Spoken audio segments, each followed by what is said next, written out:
mighty Casey has quite the history behind it. It's so interesting, in fact, that it's more entertaining than the episode itself. Before we get into the breakdown of the story, let's discuss what exactly happened and how this installment of the series could have been very different, for not so good reasons. This episode was supposed to air much earlier in the first season, but as you can see by its order here, it ended up being released as the second to last in that initial run. This was because of extensive reshoots done 8 months after the original production. The manager of the Hoboken Zephyrs, the baseball team in the episode, was at first played by Paul Douglas. They went through the entire shoot and wrapped production. The next day, Douglas died of a heart attack. His symptoms were said to be very visible on camera with frequent shortness of breath and discoloration. It was to the point where Rod Serling called Douglas's manager to complain. Apparently, he had been known to have issues with drinking, and that was the thought Serling had, but Douglas's oncoming heart attack was the actual culprit. The post-production team cut together a full version of this episode, which Serling showed to the executives at CBS. Rod was understandably uncomfortable with using some of this man's last moments in what was supposed to be a lighthearted comedy. He wanted CBS to not air it and just eat the costs, but they didn't go along with that. The executives also shot down Serling's idea of paying for reshoots with another actor in the lead role. So, Rod paid $27,000 out of his own pocket to hire a replacement, Jack Warden, and reshoot the scenes needed. With Warden now playing the main character, this was not a short reshoot. They used everything they could from the original production, including close-ups of the other actors and wide shots, but everything with the manager character had to be filmed again. In the end, Serling did what he always did and got the job done. We'll discuss the results in a minute, but this was unquestionably the more ethical route to go down, and in my opinion, says a lot about Rod Serling's admirable qualities. The Hoboken Zephyrs are by far and away the worst team in Major League Baseball. Their manager, Mouth McGarry, is pessimistic on the chances of the club's improvement anytime soon.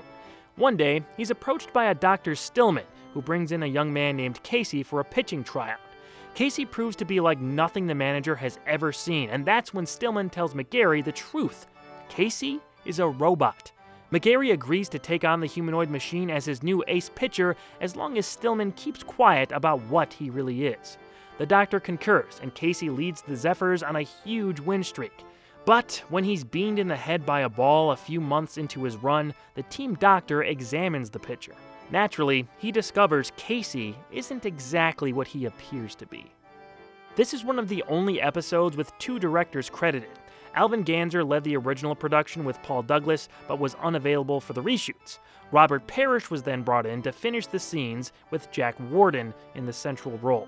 I'm sure Douglas's portrayal of another baseball manager, Guffey McGovern, in the 1951 version of Angels in the Outfield, landed him this part, but seeing Warden's comedic delivery and dry wit works as well as can be here. All right, I see. Rod Serling's strength was never writing for comedies, at least not in the Twilight Zone. But this isn't too bad. It's a very basic premise that's raised a bit by Warden's acceptable performance as the ornery McGarry. If you recall, Warden appeared in another episode earlier in the season. I made Casey.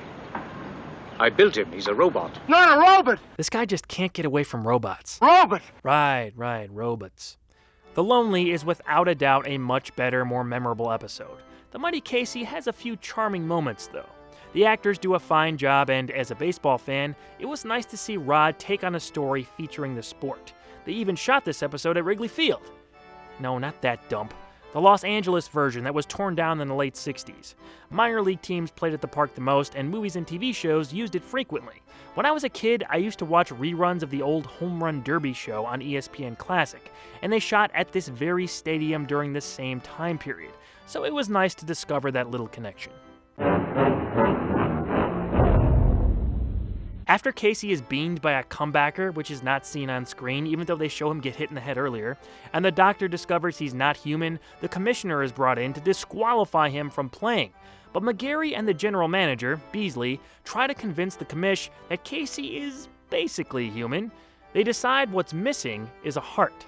How could he be human without a heart? Beasley hasn't got a heart either, and he owns 40% of the club. That's it, gentlemen. He doesn't have a heart. Dr. Stillman pledges to give Casey a heart, and he's allowed to continue playing. The pitcher shows up just before a big game against the Giants with a very different attitude. He smiles now, has emotions and empathy. Because of this, he refuses to strike out any of the batters on the other team, which means the Zephyrs get walloped. After the game, Casey quits the team to try and help people as a social worker. Stillman explains that giving him a heart without the experience to understand competitiveness resulted in his current attitude. Creator and creation walk away, but not before Stillman leaves Casey's blueprints as a memento. Inspiration then strikes McGarry and he rushes out to Stillman with an idea. Serling explains in the ending narration that the team was abolished soon after, but unsubstantiated reports have suggested that they moved out west under a new name with a pitching staff that had stuff like nothing human and won them several world championships. Again, this isn't a strong episode of the show, but I think it deserves some leeway considering the troubled production history behind it. Plus, it has an old-fashioned newspaper montage, come on. It's not one I would go out of my way to rewatch, but if you ever want to take your chances at the plate against the mighty Casey, he'll be waiting for you in the Twilight Zone.